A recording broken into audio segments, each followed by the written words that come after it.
So now I've showed you all of the actions you can take with a certain condition, but note that we can not only use the equal sign as a condition, but we can also use different operators. So all of your common operators are available here.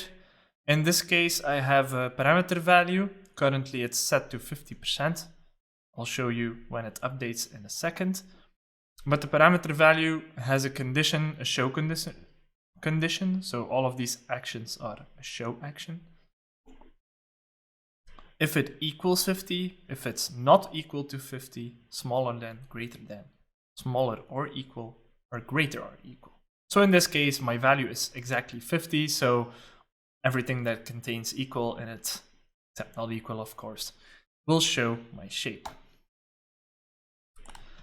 Quickly show you in the Visio drawing itself. So you'll see right here, I have our basic condition that we had earlier, this time on parameter ID 100. I'll show you in a second. And in this case, it's not equal to, and you get the idea. So every time it's a semicolon, then your actual operator. And again, as with the condition evaluation itself, when the value updates, take out the card here for a second so I can show you live. So in this case, the CPU alarm threshold is the actual value. If I set it to 60, for instance, or 61, as I happen to hit the 1 key instead, I click OK, you'll see that it updates, and now it shows on the not equal, the greater than, and the greater than or equal. So these are your basic operators, and those are your basic conditions. If you want to reference this, you can go to the DataMiner Help.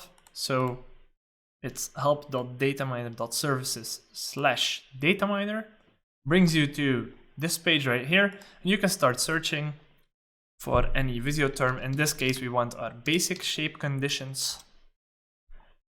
And then the first page is the right hit, and then you can find everything I just told you with a lot of explanation as well, and your syntax to fall back on. So we have our conditions here, our show, hide, flip, etc. Things like that. We have our different operators, so note we also have a double equal sign if you're more of a programmer and prefer to use that, but it does the exact same thing as a normal equal to.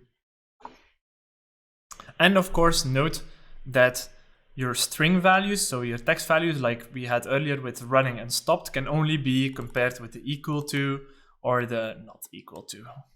So of course, the greater than or smaller than don't apply here. And as I said earlier, you can combine your actions and your conditions as well.